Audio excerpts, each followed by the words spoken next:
The F125 reveal trailer is here then, and we're going to be going through it frame by frame to get every little piece of information that is available, along with the press release as well, which we'll do afterwards. I'm not going to show the full trailer here, so if you haven't seen it already, go and watch it on EA's channel, but let's get into it. And this is where you get confirmation at the bottom here. Mix of live action, cinematics, and game engine footage. So just bear that in mind because it's not all from the game. So it's obviously very Hamilton heavy. So just like last year was quite Verstappen heavy in terms of the marketing.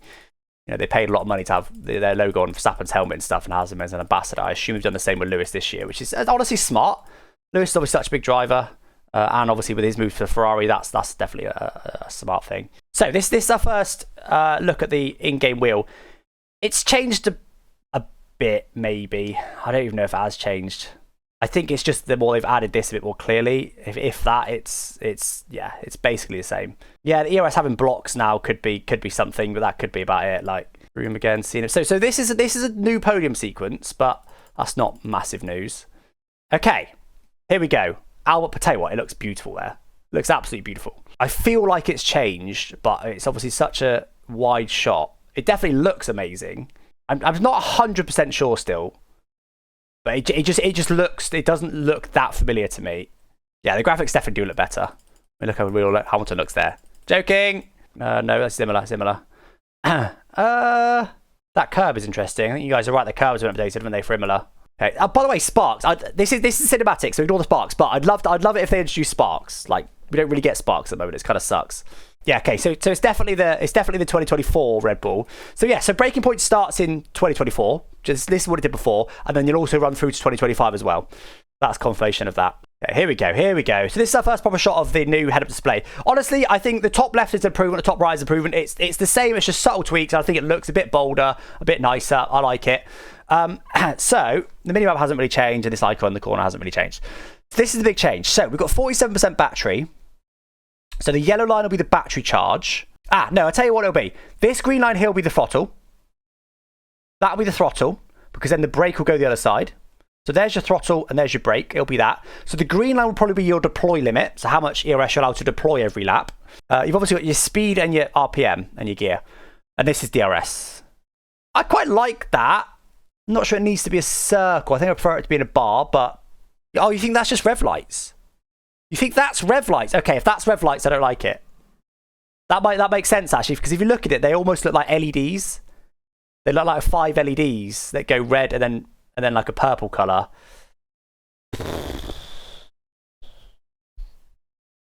What do you think of that? I'm not a big fan of that. I think I prefer the DRS glow, and I think it's quite a bold look. I don't mind it. I think it's all fine. Not in love with the circles, but that's a small thing. But rev light's been there. No, not a big fan. Why is this growing? I would have guessed that this now grows to signify the end of the DRS zone, which I feel like isn't necessary.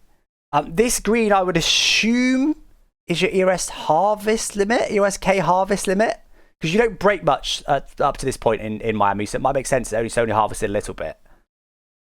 Fuel. Well, fuel will probably be in the bottom right still, but you're right, they could have added the fuel in, couldn't they?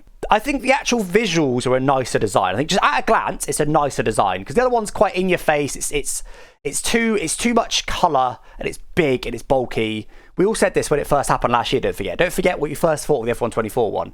I think the at a glance design is better. I just think the details could do with some work, but it will have it for a year now. They've never changed it mid-game that I've seen. That's obviously Miami. That's definitely changed.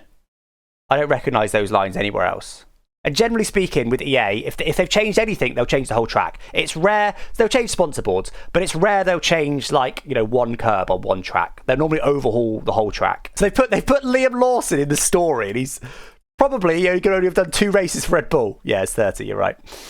I wonder if they say. I think if Lawson gets swapped for Sonoda, I can see them changing that, unless they've recorded lines specifically around Lawson, which they probably have actually. But yeah, so you guys are saying they're about to go backwards, so they're running the right way now. This is definitely a cinematic, but that doesn't necessarily mean it's part of it's a render. Doesn't mean it's necessarily part of Breaking Point. So definitely coming out the pits backwards. Do you know what? If they made even some of the tracks backwards compatible, that's awesome. If it's all of them, that's really awesome. Because actually, there are 25 tracks, which is not an insignificant number. In fact, there's quite a few tracks I haven't played for quite a while in F124. So if they've effectively doubled that to 50 layouts, that's amazing. But yeah, clearly leaving the pits backwards at the Dutch Grand Prix.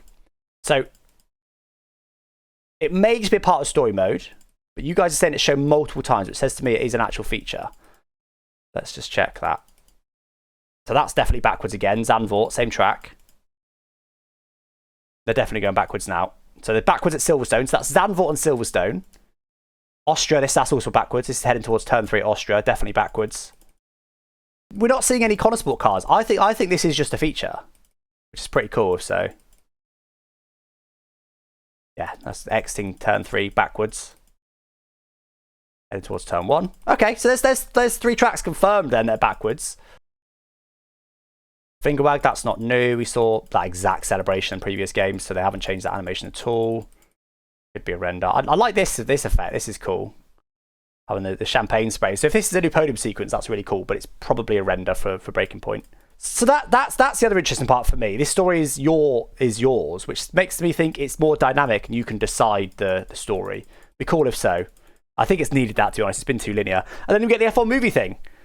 Be pretty cool if they've got like F1 movie scenarios, so stuff that happens in the F1 movie, you can recreate it in the game via this. That's pretty cool. I do like that. That's a cool tie-up. That wheel looks non-standard. The car they've been filming with for Apex GP is actually technically an F2 car. It's an F2 car that they've made look like an F1 car. So does that mean, because in the game, obviously, in the film, it's meant to be an F1 car, right? They couldn't obviously get an F1 car, so they've used an F2, whatever. But in the game, you'd think that they would use an F1 car. I mean, externally, it looks exactly like an F1 car. I can't see any, but then it more or less does in real life anyway, to be fair. Yeah, it just looks like an F1 car externally, but they've got the F2 wheel. So there we go then. That was what was in the trailer, but there was quite a lot more available in the press release and also on the store pages, surprisingly. So first of all, My Team has been confirmed. My Team 2.0, they're calling it. The details right now are quite scarce. All they've said is there's going to be some new responsibilities, which is interesting. They also said there's going to be an owner perk system, which it sounds kind of like it's going to be like a player leveling system. So you might have to upgrade your negotiation skill, for example, to be able to sign better drivers. Also, F3 icon drivers will be available to sign in My Team, but there'll be no F3 cars as far as I can see. It will just be some F3 icons, if that's a thing that you can sign in My Team. Breaking Point 3 as well, of course, was the other big new feature, which was largely featured in the trailer. It sounds from the press release like they have possibly made it a little bit harder. They said that there's now more difficulty options, which would definitely be a welcome change. It was way too easy in the past. So far, all the characters are exactly the same. There was no new characters revealed in the trailer or in the press release, but I'm sure there'll be 1 or 2 new ones, hopefully anyway. Also, these seasons will run from 2024 to 2025, as we saw.